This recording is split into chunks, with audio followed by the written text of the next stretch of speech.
Hello everyone and welcome. So कैसे हैं आप सभी? उम्मीद करते हैं अच्छे होंगे। हम लोगों ने टाइप 3 के क्वेश्चंस को बनाना स्टार्ट किया था प्रोबेबिलिटी में, और टाइप 3 जो है ये बेसिकली किस पैटर्न पे बेस्ड है? तो ये जो है वो आपका मल्टीप्लिकेशन थ्योरम और साथ ही साथ कंडीशनल प्रोबेबिलिटी पे बेस्ड है। अब आप बोलोगे कंडीशनल प्रोबेबिलिटी क्या है? कंडीशनल प्रोबेबिलिटी इज नथिंग, वो कुछ नया चिड़िया का नाम नहीं है। आप जब क्वेश्चन बनाते हो तो उस दरमियान आप देखोगे कि सेंटेंस आपको एक कंडीशन दिया हुआ रहेगा, the ball drawn is not replaced, the ball drawn is replaced. तो यही जो कंडीशन जिस क्वेश्चन में दिया रहता है उसी को बोलते हैं कंडीशनल क्वेश्चन या फिर कंडीशनल बेस्ड क्वेश्चन। अब आपको समझना क्या है कि ये सारे क्वेश्चन सिंपली जो आपके बेसिक फॉर्मूला जो हम लोगों ने फर्स्ट क्लास में पढ़ा था कि probability of any event is equal to number of favourable event by total number of event in sample space, उन्हीं फॉर्मूलाज पे बेस्ड है। थोड़ा थोड़ा सा चेंजेस सिर्फ आ रहा है। क्लियर है ना? तो हम लोगों ने लास्ट क्लास में क्वेश्चन नंबर 4 तक बनाया था और आज हम लोग 5 से बनाते हैं।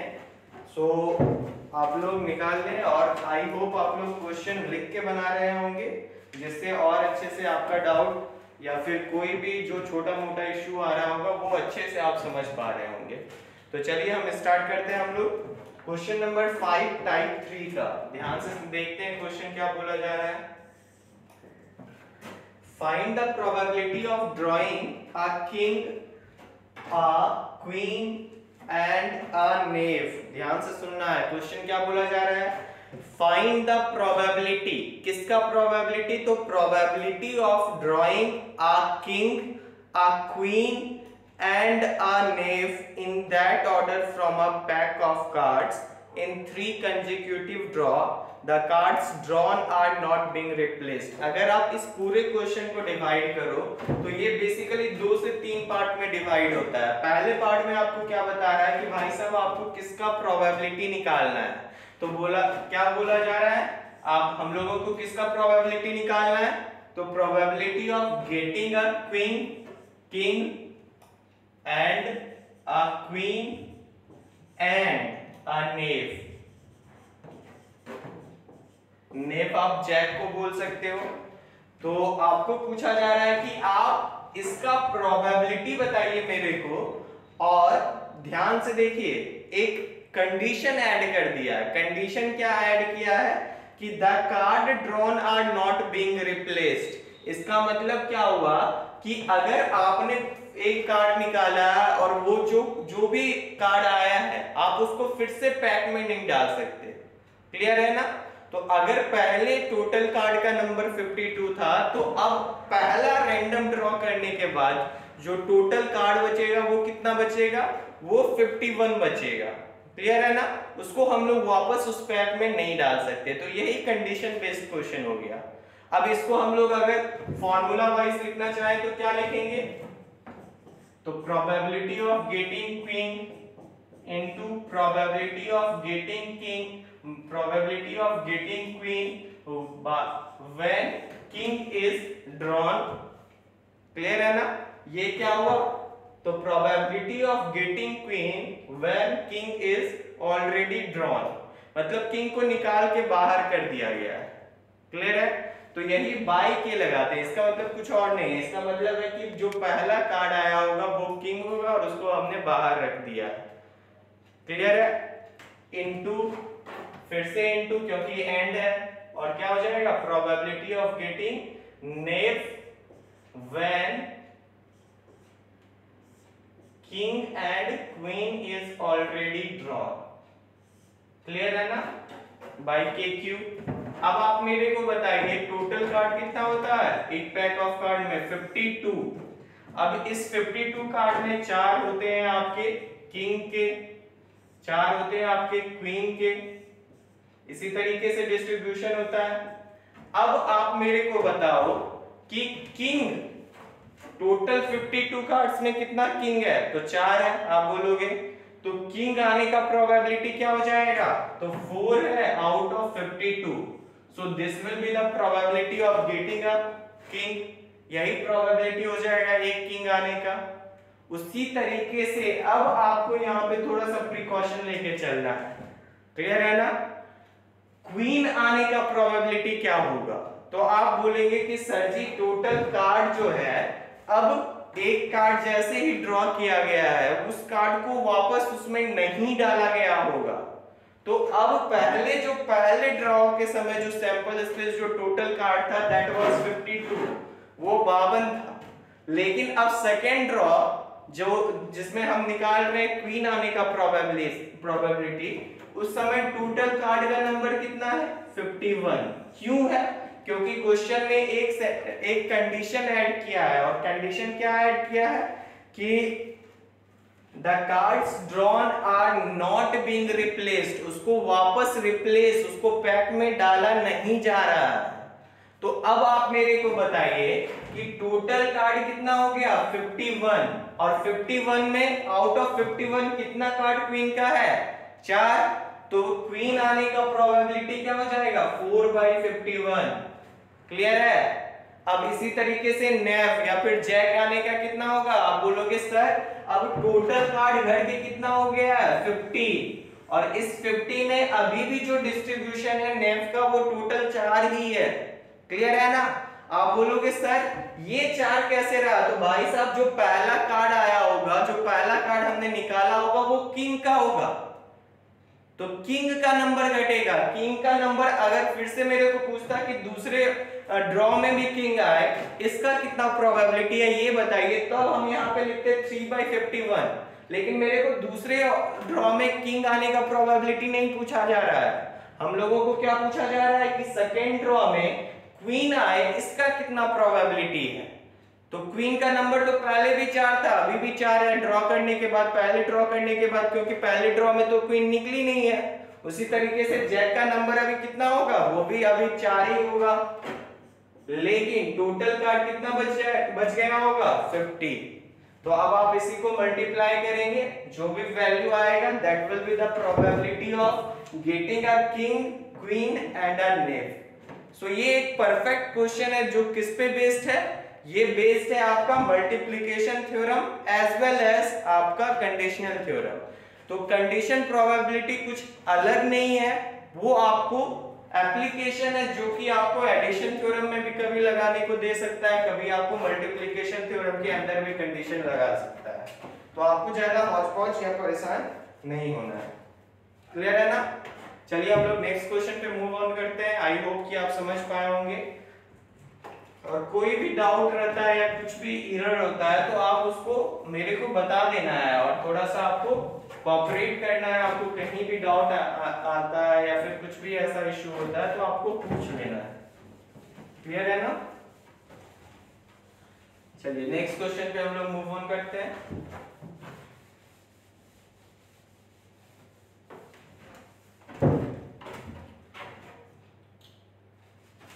क्वेश्चन नंबर 6 देखिए क्या बोला जा रहा है, find the probability of drawing 2 white ball in succession. बहुत ही ध्यान से समझना है, क्या बोला कि फाइंड द प्रोबेबिलिटी ऑफ, किसका प्रोबेबिलिटी, ड्रॉइंग 2 वाइट बॉल। इसका मतलब क्या हो गया कि किसका, अगर पहला वाइट बॉल है तो दूसरा भी वाइट बॉल होना चाहिए, और सक्सेशन में है मतलब एंड लगेगा, और का कुछ अप्रोच नहीं है यहाँ पे, क्लियर है ना।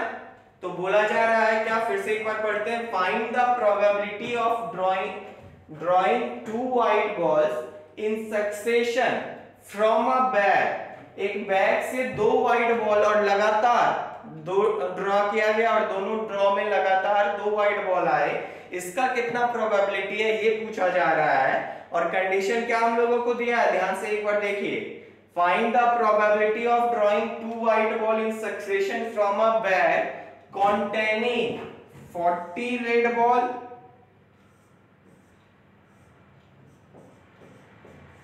and 60 white ball. The ball drawn is not being replaced. बहुत ही तगड़ा, फिर से आपको कंडीशन ऐड कर दिया है, जैसे ही आप क्वेश्चन पढ़ो, अगर आपको डाउट लगता है तो आप फिर से पढ़ लीजिए।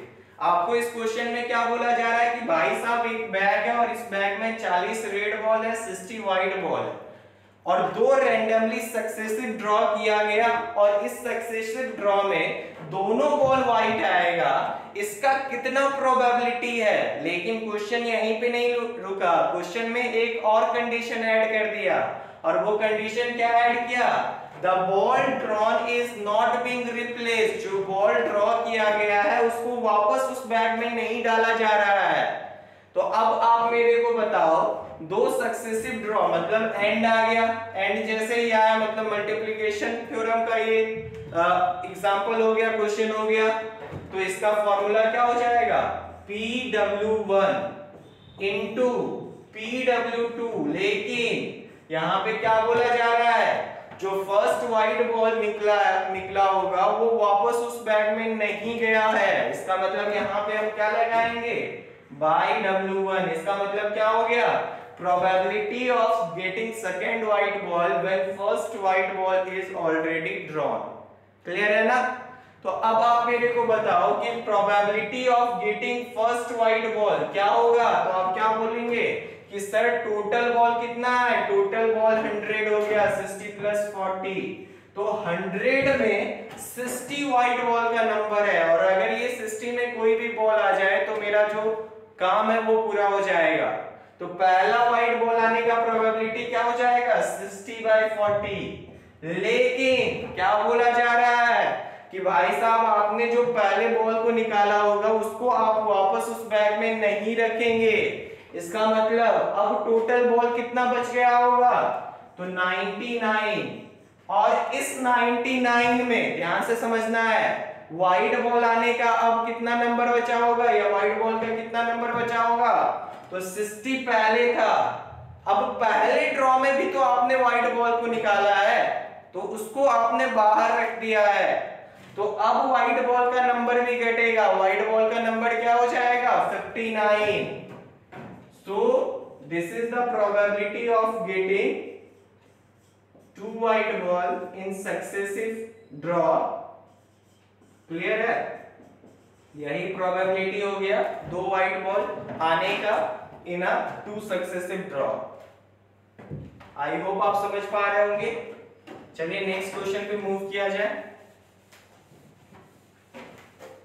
और आपको लाइट लेना है, आपको कुछ परेशान नहीं होना है। कंडीशनल प्रोबेबिलिटी क्या है, मल्टीप्लिकेशन, आप जो सिर्फ बेसिक फंडामेंटल पढ़ रहे हो उसका आपको कांसेप्ट सिर्फ अप्लाई करना है, बस आपको इतना काम करना है, उसके बाद सारा काम खुद ब खुद होगा। तो देखिए ये था क्वेश्चन नंबर 6। क्वेश्चन नंबर 7 पे मूव करते हैं। बहुत ही तगड़ा क्वेश्चन है, ध्यान से देखिएगा। A dice is cast 3 times, और जैसे ही मैंने आपको बताया था पिछली बार कि जैसे ही 3 टाइम्स आ जाए, 4 टाइम्स आ जाए, मींस कुछ ऐसा आ जाए जिसका सैंपल स्पेस आप लिख ना पाओ, उन क्वेश्चंस को हम लोग बर्नौली ट्रायल जो 1-2 क्लास के बाद आने वाला है उस प्रॉपर्टी पे, उस पैटर्न पे बेस्ड क्वेश्चंस को हम लोग सॉल्व करते हैं। लेकिन यहाँ पे क्या थोड़ा सा अलग है, आप थोड़ा सा ये समझने का कोशिश कीजिएगा। क्या बोला जा रहा है, पहले एक बार क्वेश्चन पढ़ते हैं हम लोग। A dice is cast 3 times, एक डाइस है उसको 3 बार फेंका गया। What is the probability of getting 3 sixes in succession, फिर सक्सेशन लगा दिया। इसका मतलब क्या हुआ कि भाई साहब पहले वाले थ्रो में 6 आए, फिर से 6 आए, सक्सेशन मतलब लगातार हो रहा है, लगातार 6 आने का प्रोबेबिलिटी। तो पहले में भी आए एंड दूसरे में भी आए, फिर एंड तीसरे में भी आए, इसका कितना प्रोबेबिलिटी है ये बताओ आप मेरे को। तो आप जैसे ही क्वेश्चन देखो डायरेक्ट इसको बर्नौली ट्रायल पे हम लोग उस कंसेप्ट पे भी बना सकते हैं इसको, लेकिन आपको छोड़ना नहीं है, एटलीस्ट ट्राई करना है कि क्या ये मल्टीप्लिकेशन थ्योरम या फिर एडिशन थ्योरम जो हमने पढ़ा उस पे बेस्ड कुछ काम आ जाए, बन जाए। तो आपको क्वेश्चन ऐसे नहीं छोड़ना है। तो ध्यान से देखिए क्या पूछा जा रहा है कि 3-6 सक्सेशन में आने का प्रोबेबिलिटी क्या है, इसका वैल्यू आप मेरे को बताओ। तो एंड लग गया मतलब मल्टीप्लिकेशन होगा, तो इसका मतलब क्या हो गया, probability of getting 6 in first throw into probability of getting 6 in second throw, फिर से into probability of getting 6 in third throw.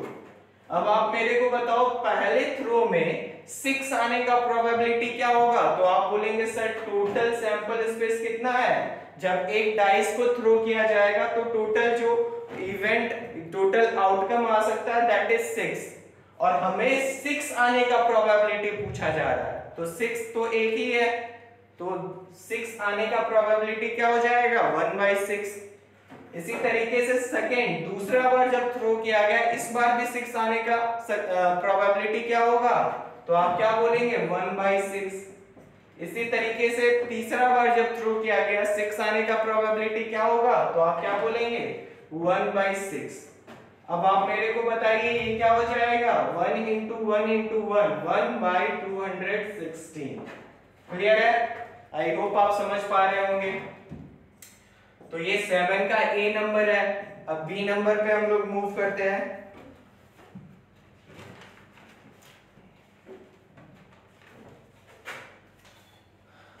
Second में बहुत ही मजेदार क्वेश्चन पूछा है। सेकेंड में पूछा है probability of not getting 3 6s in succession. यहाँ पे आप थोड़ा सा सुधार कर लेंगे, दैट लिखा हुआ है, ये 3 होना चाहिए। तो आपसे पूछा जा रहा है कि प्रोबेबिलिटी बताइए, किसका प्रोबेबिलिटी बताइए, तो 3 6 सक्सेशन में नहीं आने का। तो आप मेरे को बताओ, मैंने आपको बोला था कि अगर 3 6 सक्सेशन में आने का प्रोबेबिलिटी ये है, तो 3 6 सक्सेशन में ना आए इसका प्रोबेबिलिटी क्या हो जाएगा, तो आप क्या बोलेंगे probability of not getting 3 6s, यहां पे आप 6s SIX वाला ही लिख लीजिएगा और अच्छा रहेगा। क्या हो जाएगा, तो 1 minus probability of getting 3 6s in succession. अब इसका वैल्यू बताइए, ये क्या आया 1/216। ये क्या हो जाएगा 216 माइनस 1/216, दैट इज 215/216। क्लियर है ना। तो ये प्रोबेबिलिटी किसका हो गया, तो अगर 1/216 था probability of getting 3 6s in succession, तो आपका वैल्यू 215/216 हो जाएगा 3 6s सक्सेशन में नहीं आने का। और ये हमने कैसे निकाला, तो 1 माइनस 1/216। आई होप आप समझ पाए होंगे। अगर किसी को डाउट होगा इसमें तो पूछ लेना है कि कैसे ये हुआ। नेक्स्ट क्वेश्चन देखिए, इसमें सी नंबर भी है। क्या पूछा जा रहा है सी में, कि of the same face appear 3 times. बहुत ही मजेदार क्वेश्चन है। इस क्वेश्चन को आप सर्कल कर सकते हैं कि आपके एग्जामिनेशन में ये पूछा जा सकता है। क्वेश्चन नंबर क्या बोला जा रहा है, ध्यान से देखिए कि तीनों थ्रो, जो 3 बार थ्रो किया जा रहा है, तीनों थ्रो पे सेम फेस अपीयर करे, मतलब 1 1 1 2 2 2 3 3 3 4 4 4 5 5 5 एंड 6 6 6। मतलब पहले में अगर 1 आ रहा है, दूसरे में भी 1 आए, तीसरे में भी 1 आए, तो ये जो सेम नंबर आने का तीनों डाइस में, इसका कितना चांसेस है ये बताइए। तो आप मेरे को बताइए, यहां पे इनडायरेक्टली हमसे क्या पूछा जा रहा है, probability of getting same face on all 3 dice.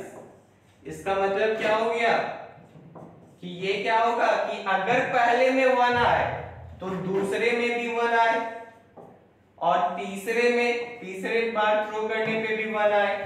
इसी तरीके से क्या ये नहीं होगा, प्रोबेबिलिटी अगर पहले में 2 आ गया, फिर दूसरे में भी 2 आए और तीसरे में भी 2 आए, तो देखिए जो कंडीशन क्वेश्चन में बोला जा रहा है वो फुलफिल हो रहा है या नहीं, तो आप बोलेंगे यस सर फुलफिल हो रहा है। तो इसी तरीके से टोटल कितना केस हो जाएगा, that will be 6 case. Probability of getting 6 on first throw 6 in second throw and 6 in third throw।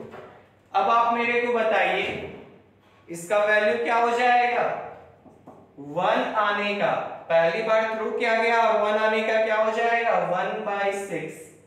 इसी तरीके से फिर से 1 आने का दूसरे बार जो थ्रू किया गया उसमें 1 आने का प्रोबेबिलिटी, तो वो भी क्या हो जाएगा 1/6।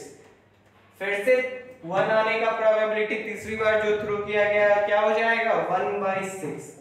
इसी तरीके से पहले में 2 आने का प्रोबेबिलिटी क्या होगा, जब हम एक डाइस को थ्रो कर रहे हैं तो 2 भी एक नंबर है, टोटल आउटकम 6 और 2 आने का 1/6।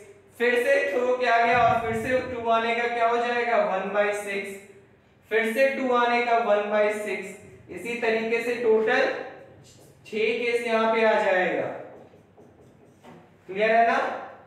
अब इसी को हम लोग डायरेक्ट क्या लिख सकते हैं, 6 into 1/6 into 1/6 into 1/6। अब ध्यान से देखिए ये क्या हो जाएगा 1/36। क्लियर है ना।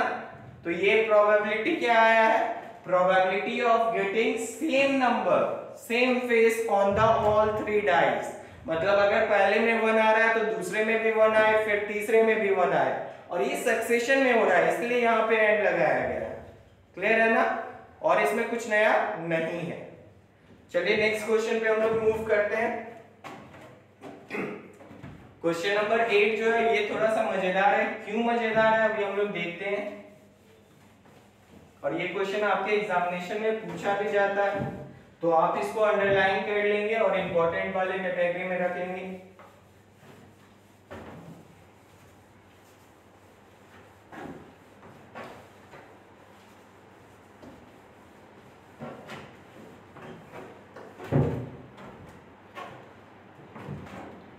देखिए क्या बोला जा रहा है क्वेश्चन नंबर 8 में।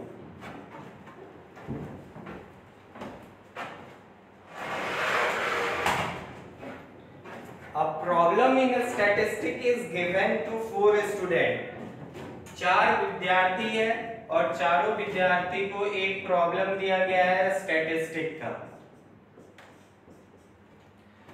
A problem in a statistic is given to 4 students A, B, C and D, whose chances of solving it are 1/2, 1/3, 1/4 and 1/4 respectively। अब आपको ये भी बता दिया है कि भाई साहब ए जो है वो क्वेश्चन को सॉल्व कर लेगा, इसका कितना प्रोबेबिलिटी है 1/2। बी क्वेश्चन को सॉल्व कर लेगा, इसका कितना प्रोबेबिलिटी है तो 1/3। सी क्वेश्चन को सॉल्व कर लेगा, इसका कितना प्रोबेबिलिटी है 1/4। और डी क्वेश्चन को सॉल्व कर लेगा, इसका कितना प्रोबेबिलिटी है 1/4। अब बोलता है भाई साहब what is the probability that the problem will be solved. अब इसका कितना प्रोबेबिलिटी है कि वो प्रॉब्लम जो दिया गया वो सॉल्व हो जाए। इट डजंट मैटर कि किसने सॉल्व किया हो। तो अब आप मेरे को बताओ इसमें कितना, बहुत सारा चांसेस बन सकता है। हो सकता है कि ए सॉल्व कर पाया हो, बी सी डी ना सॉल्व कर पाया हो, प्रॉब्लम तो सॉल्व हो जा रहा है। इसी तरह हो सकता है बी सॉल्व कर पाया हो, ए सी डी ना सॉल्व कर पाया। ये भी तो चांसेस हो सकता है कि ए बी सॉल्व कर पाया हो प्रॉब्लम, सी डी ना कर पाया हो। तो अब इन क्वेश्चन में हमारा अप्रोच क्या होता है वो आपको समझना है। हम यहाँ पे क्या करते हैं, हम लोग निकालते हैं सबसे पहले probability of solving the question by none of these 4। हम लोग पहले निकालेंगे कि इन चारों में कोई भी प्रॉब्लम ना सॉल्व कर पाए, इसका कितना प्रोबेबिलिटी है, सबसे पहले वो निकालेंगे। तो अब आप मेरे को बताइए कि अगर प्रॉब्लम सॉल्व ए के द्वारा किया जा सकता है, इसका प्रोबेबिलिटी 1/2 है, तो ए प्रॉब्लम नहीं सॉल्व कर पाएगा, पी ए डैश का वैल्यू क्या होगा, तो आप बोलेंगे सर टोटल का वैल्यू 1 होता है, 1 माइनस सॉल्व करने का प्रोबेबिलिटी 1/2 है, तो 1 माइनस 1/2 दैट इज 1/2। इसी तरीके से अगर बी प्रॉब्लम को सॉल्व कर पाएगा, उसका प्रोबेबिलिटी 1/3 है, तो बी प्रॉब्लम को सॉल्व नहीं कर पाएगा, इसका प्रोबेबिलिटी कितना हो जाएगा 1 minus 1/3 that is 2/3। इसी तरह C प्रॉब्लम को सॉल्व कर सकता है, इसका प्रोबेबिलिटी 1/4 है, तो C प्रॉब्लम को सॉल्व नहीं कर सकता, इसका प्रोबेबिलिटी क्या हो जाएगा 3/4। और सिमिलरली D प्रॉब्लम को सॉल्व ना कर पाए, इसका प्रोबेबिलिटी भी क्या आ जाएगा 3/4। तो अभी हमको निकालना क्या है कि प्रॉब्लम किसी से सॉल्व नहीं हुआ, ध्यान से समझिएगा, ना तो A सॉल्व कर पाया, ना तो B सॉल्व कर पाया, ना तो C सॉल्व कर पाया एंड ना तो D सॉल्व कर पाया। क्लियर है ना? तो अब आप मेरे को बताइए, यहां पे एंड इसलिए लगाएं क्योंकि हमें निकालना क्या है कि प्रॉब्लम किसी से सॉल्व नहीं हुआ, A से भी नहीं सॉल्व हुआ, B से भी सॉल्व नहीं हुआ, C से भी सॉल्व नहीं हुआ और D से भी नहीं सॉल्व हुआ। अब इसका वैल्यू क्या हो जाएगा, तो आप क्या बोलेंगे sir P A dash into P B dash into P C dash into P D dash, और इसका वैल्यू क्या आया है 1/2 इंटू 2/3 इंटू 3/4 इंटू 3/4। तो ध्यान से देखिए 3 कैंसिल हो गया, 2 कैंसिल हो गया, क्या बच गया 3/16। तो ये जो 3/16 आया है, ये क्या आया है कि भाई साहब कोई भी प्रॉब्लम को सॉल्व नहीं कर पा रहा है, उसका प्रोबेबिलिटी। और हमसे क्या पूछा जा रहा है कि प्रॉब्लम सॉल्व कोई ना कोई कर दिया हो, इसका कितना प्रोबेबिलिटी है। तो हमने यहाँ पे दिमाग क्या लगाया, हमने सबसे पहले निकाल लिया कि प्रॉब्लम किसी के द्वारा सॉल्व नहीं हो रहा है। अब आप मेरे को बताइए प्रॉब्लम सॉल्व हो जाएगा किसी ना किसी के द्वारा, इसका वैल्यू क्या हो जाएगा, तो आप क्या बोलेंगे सर टोटल का वैल्यू 1 होता है और प्रॉब्लम नहीं सॉल्व होगा किसी से, उसका वैल्यू 3/16 है। तो 1 minus 3/16 and that is 13/16। और ये जो आया है किसका वैल्यू आया है, problem is solved bye anyone. तो इन क्वेश्चंस में आपको समझना है कि हमने ये अप्रोच को क्यों फॉलो किया, इसको क्यों अप्लाई किया। क्योंकि अगर आप उस तरीके से निकालते कि ए सॉल्व कर पा रहा BCD नहीं, फिर उस तरीके से 4 केस बनता, फिर 2-2 में बनता 4 केस, तो बहुत लेंदी हो जाता। तो हमने डायरेक्ट क्या लगाया कि सबसे पहले हमने प्रोबेबिलिटी निकाला कि कोई भी प्रॉब्लम को नहीं सॉल्व कर पा रहा है, उसका वैल्यू हमने निकाला और उसको 1 से माइनस कर दिया। तो ऑब्वियसली जो वैल्यू आया वो वैल्यू क्या होगा कि प्रॉब्लम सॉल्व हो गया है, चाहे वो 1 के द्वारा हो, चाहे वो 2 के द्वारा हो, 3 के द्वारा हो, वो मेरे को मतलब नहीं है। हमने टोटल वैल्यू बता दिया है कि प्रॉब्लम सॉल्व होने का by any one of them, by 2 of them, by 3 of them, कुछ भी हो सकता है, लेकिन टोटल वैल्यू क्या है 13/16। क्लियर है? आई होप समझ पाए होंगे आप। बहुत ही तगड़ा क्वेश्चन है और ये एग्जामिनेशन में आपके पूछा जाता है, सो आपको थोड़ा सा समझना है। अगर समझ में ना आए तो आपको पूछ लेना है, मैसेज कर लेना है या फिर कॉल कर लेना है और इसको अच्छे से क्लियर कर लेना है।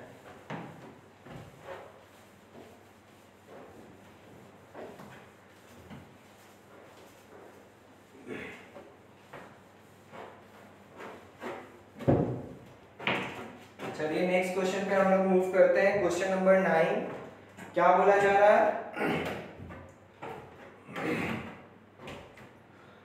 A bag contain 5 white and 3 black ball। कोई एक बैग है और इस बैग में क्या है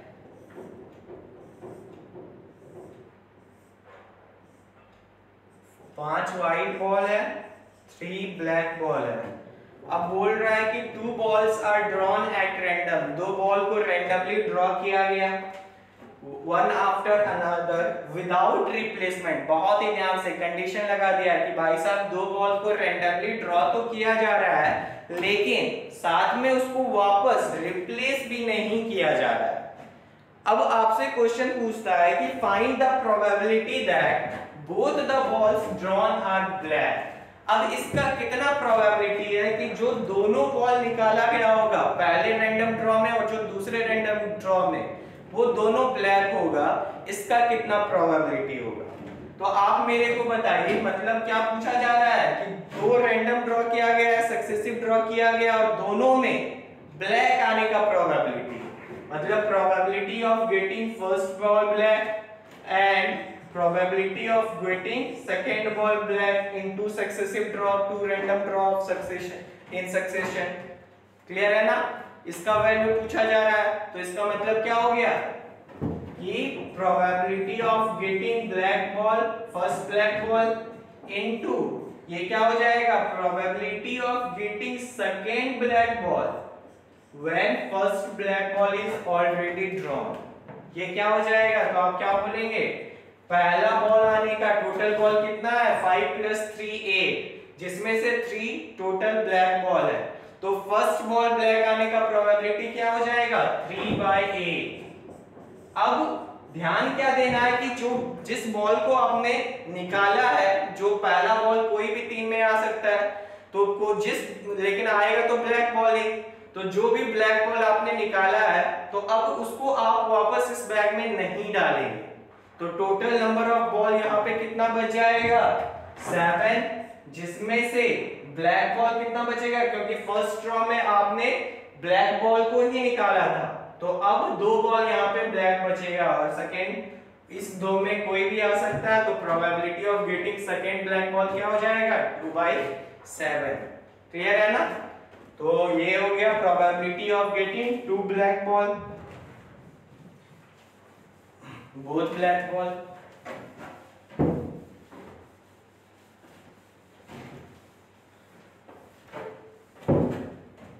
चलिए नेक्स्ट क्वेश्चन पे हम लोग मूव करते हैं, क्वेश्चन नंबर 10। और ये जो क्वेश्चन है ये थोड़ा सा आपका कॉम्बिनेशन का क्वेश्चन हो जाता है। आप ध्यान से सुनिए क्वेश्चन क्या है कि in a bag there are 5 white and 8 black ball, 3 balls are drawn। अब यहाँ पे क्या है ना भाई साहब कि 3 बॉल निकाला जा रहा है, यहाँ पे एक बॉल नहीं निकाला जा रहा है। एक बैग है उसमें से 8 ब्लैक बॉल है और 5 व्हाइट बॉल है। अब 3 बॉल एक बार में निकाला, एक बार में 3 बॉल निकाल रहा है, फिर से एक बार में 3 बॉल निकाल रहा है। तो अब जब ऐसा होगा तो यहाँ पे टोटल बॉल तो 13 है, इन 13 में 3 बॉल निकालना मतलब ये सिलेक्शन करना पड़ेगा, क्योंकि यहाँ पे कोई भी रैंडमली एक बॉल हम लोग नहीं निकाल रहे। तो ये जो केस होता है ये कॉम्बिनेशन के द्वारा सॉल्व होगा आपका। और हम लोग जस्ट एक थ्योरम के बाद बेस थ्योरम, इसके बाद हम लोग पढ़ेंगे, फिर हम लोग परमुटेशन कॉम्बिनेशन का आइडिया लेंगे, फिर इन क्वेश्चंस को सॉल्व करेंगे।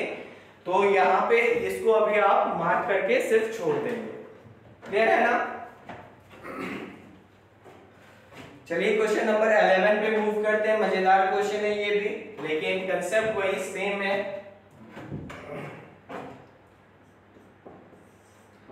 देखिए क्वेश्चन क्या बोला जा रहा है कि 5 cards are drawn in succession without replacement. मतलब पहले लाइन में क्लियर कर दिया कि भाई साहब 5 कार्ड सक्सेशन मतलब लगातार ड्रॉ किया जा रहा है और विदाउट रिप्लेसमेंट मतलब रिप्लेस नहीं किया जा रहा है from an ordinary pack of playing cards. ठीक है ना। तो 5 कार्ड्स ड्रॉ किया जा रहा है और उसको वापस उसमें रिप्लेस नहीं किया जा रहा है। तो क्वेश्चन आपसे पूछता है, पहला क्वेश्चन है what is the probability that there will be no एक्ट, इक्का नहीं आए, पांचों में पांचों मतलब कोई भी कार्ड इक्का का ना हो, इसका कितना प्रोबेबिलिटी है आप ये बताइए। क्लियर है ना। तो आप देखिए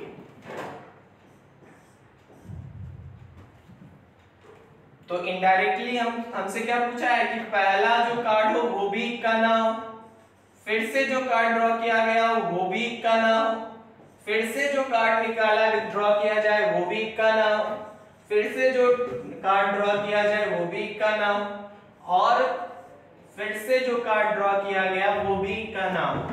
इसका कितना चांसेस है आप ये बताओ। तो अब आप मेरे को बताओ कि पहला इक्का नहीं होने का कितना होगा।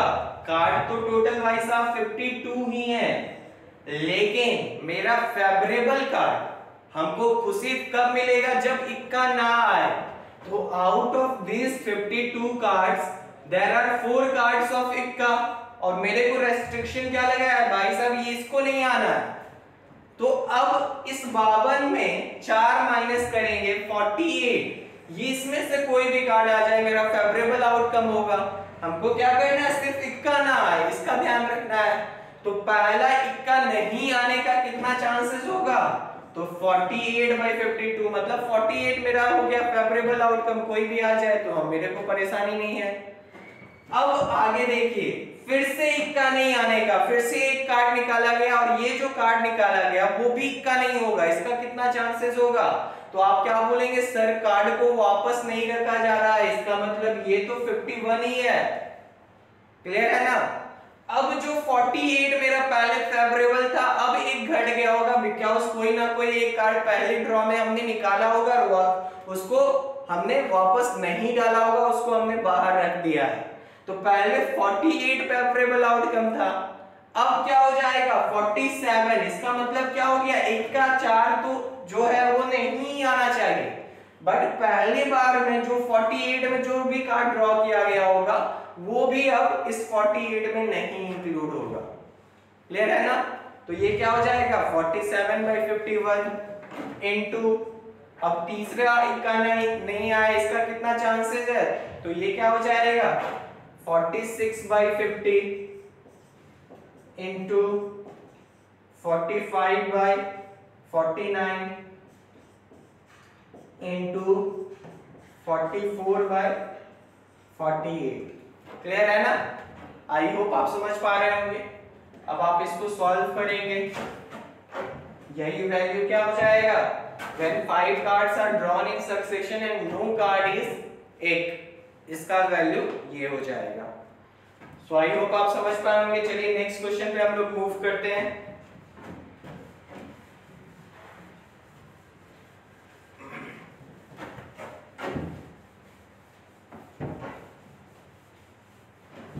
आई होप आपको मजा आ रहा होगा, प्रोबेबिलिटी में पढ़ने में थोड़ा सा ज्यादा ये हार्ड नहीं लग रहा होगा।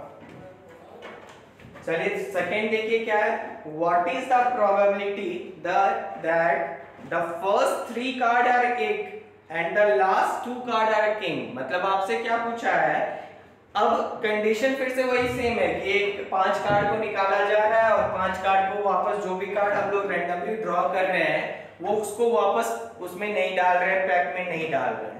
अब क्वेश्चन हमसे क्या पूछा है कि probability of getting first 3 card एक, पहला 3 कार्ड इक्का होगा एंड लास्ट 2 कार्ड किंग होगा, इसका कितना प्रोबेबिलिटी है ये बताना है। तो इसका मतलब क्या हो गया, पहला कार्ड इक्का, दूसरा भी इक्का, तीसरा भी इक्का, लेकिन लास्ट का 2 वाला क्या होना चाहिए, किंग। इसका प्रोबेबिलिटी हम लोगों को निकालने बोला जा रहा है। अब बताइए आप मेरे को, पहला कार्ड इक्का आने का प्रोबेबिलिटी क्या हो जाएगा, तो आप क्या बोलेंगे, सर टोटल 4 इक्का है और टोटल कार्ड है 52, तो 4/52। अब ध्यान क्या देना है कि इस 4 में कोई भी एक कार्ड निकाले होंगे, अब उसको वापस नहीं रखा जाएगा, तो ये घट के क्या हो जाएगा 3/51। फिर से इक्का आने का प्रोबेबिलिटी क्या हो जाएगा 2/50। क्लियर है कैसे हो रहा है, आप आई होप आप समझ पा रहे होंगे। अब चौथा जो कार्ड ड्रॉ किया जा रहा है उसमें पूछा जा रहा है किंग आने का प्रोबेबिलिटी। आप मेरे को बताओ किंग आने का प्रोबेबिलिटी क्या होगा। तो टोटल किंग का नंबर तो सेम है अभी भी, किंग दैट इज 4, तो 4 बाय क्या हो जाएगा 4/49। क्यों होगा 49, क्योंकि कार्ड तो निकल रहा है, पहले 52 था और 3 कार्ड को हमने निकाला है तो घट के 49 ही होगा। इसी तरीके से दूसरा भी किंग है, इसका कितना प्रोबेबिलिटी है, तो आप क्या बोलेंगे, सर एक घट जाएगा 3/48। So this is the value of getting first 3 card ace and last 2 card king. Clear है ना। चलिए नेक्स्ट क्वेश्चन पे हम लोग मूव करते हैं, थर्ड नंबर। देखिए थर्ड नंबर में क्या बोला जा रहा है, what is the probability that only the first 3 card are ace, मतलब सिर्फ पहला 3 कार्ड एक होना चाहिए, लास्ट का 2 कार्ड कुछ भी हो जाए मेरे को मतलब नहीं है। तो अब आप खुद प्रैक्टिकली सोच सकते हो, पहला 3 कार्ड पे रेस्ट्रिक्शन लगा है आपको, तो इसका मतलब पहला कार्ड इक्का आने का क्या होगा प्रोबेबिलिटी, तो आप क्या बोलेंगे सर टोटल कार्ड 4 इक्का है आउट ऑफ 52, तो पहला कार्ड इक्का आने का क्या हो जाएगा 4/52। दूसरा कार्ड इक्का आने का क्योंकि रिप्लेस नहीं किया जा रहा है तो क्या होगा 3/51। तीसरा कार्ड इक्का आने का रिप्लेस अभी भी नहीं किया जा रहा है तो क्या हो जाएगा 2/50। लेकिन अब ध्यान देना है आपको, चौथा कार्ड और ये बोला जा रहा है कि सिर्फ पहला 3 कार्ड इक्का होना चाहिए, लास्ट का 2 कार्ड इक्का छोड़ के कोई भी हो सकता है। तो आप मेरे को बताओ 52 में इक्का का नंबर क्या था 4, तो अब लास्ट 2 ड्रॉ में 4 माइनस करेंगे 52 में 48, इस 48 में कोई भी आ जाए फर्क नहीं पड़ने वाला, लेकिन आना चाहिए 48 में। तो लास्ट 2 कार्ड कुछ भी हो इसका प्रोबेबिलिटी क्या होगा 48/49 इंटू 47/48। क्लियर है? आई होप आप समझ पाए होंगे। ये 48 टोटल फेवरेबल आउटकम था 4 इक्का को छोड़ के, और इसमें एक कार्ड ड्रॉ किया गया होगा इसलिए 48 - 1 47 हो गया, और 49 - 1 लगातार हो रहा था तो दैट इज 48। तो ये हो गया हमारा आंसर। अब आखिरी एक और क्वेश्चन इसके अंदर है, क्या पूछा जा रहा है what is the probability that an ace will appear only on the 5th draw, मतलब बहुत ही कातिलाना बोल सकते हो। क्या बोला जा रहा है क्वेश्चन में कि इक्का आए लेकिन सिर्फ 5th ड्रॉ में आए, इसका कितना प्रोबेबिलिटी है ये पूछा जा रहा है। मतलब पहला जो 4 कार्ड है वो कुछ भी हो that doesn't affect, but last card क्या होना चाहिए, तो लास्ट कार्ड आपका इक्का होना चाहिए। तो अब ये क्या हो जाएगा, तो आप बताओ।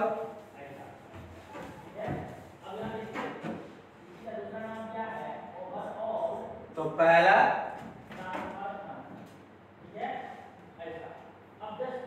सिर्फ आखिरी कार्ड इक्का होना चाहिए, टोटल कार्ड कितना है मेरा 52, तो 52 मतलब 48/52, ये पहला मेरा फेवरेबल हो गया। इस 52 में 48 कुछ भी आ जाए मेरे को कोई इशू नहीं है। फिर से 47/51 कोई इशू नहीं है, 46/50 कोई इशू नहीं है, 45/49 कोई इशू नहीं है। लेकिन ये जो आखिरी का कार्ड है यहाँ पे आपको क्या बोल रहा है, यहाँ रेस्ट्रिक्शन लगा दे रहा है, और ये रेस्ट्रिक्शन क्या है कि आखिरी कार्ड आपका जो होना चाहिए वो इक्का का ही होना चाहिए। अब इक्का का नंबर क्या है 4, लेकिन टोटल तो घटेगा भाई साहब क्योंकि निकालते जा रहे हैं हम लोग 4 में और उसको वापस नहीं डाल रहे हैं, तो टोटल जो कार्ड का नंबर बचेगा वो क्या बचेगा 48। और इस 48 में ध्यान से बताना है, इस 48 में इक्का आने का प्रोबेबिलिटी क्या होगा 4/48। तो ये हो गया हमारा probability of getting only 5th card as ace. Clear है? आई होप आप समझ पाए होंगे। अब आप एग्जामिनेशन में ज्यादा कैलकुलेशन आपको नहीं करना है, इतना करके छोड़ देना, फिर लास्ट में जब टाइम बच जाए तो आपको और कट-कुट करके छोड़ना है। ऐसे नहीं जैसे आप 48 देख रहे हैं तो उसको भी आप कैंसिल ना करो, ऐसा नहीं करना है। आपको आधा एटलीस्ट वर्क करना है एंड देन आपको फिर छोड़ना है। क्लियर है ना? आई होप आप समझ पा रहे होंगे। तो आज इसको यहीं तक रहने देते हैं इस क्लास को, हम लोग फिर नेक्स्ट क्वेश्चन नेक्स्ट क्लास में करेंगे, और आई होप कि नेक्स्ट क्लास में ये सारा क्वेश्चन सॉल्व हो जाए आपका, एंड देन फिर हम लोग बेस थ्योरम पे मूव करेंगे जो कि one of the very interesting topic आप बोल सकते हो प्रोबेबिलिटी चैप्टर का है। क्लियर है? तो अभी यहीं तक छोड़ते हैं, फिर हम लोग नेक्स्ट क्लास में मिलते हैं। उम्मीद करते हैं आज का क्लास आपको समझ में आया होगा, बोरिंग नहीं लगा होगा। तो चलिए फिर मिलते हैं हम लोग नेक्स्ट क्लास में।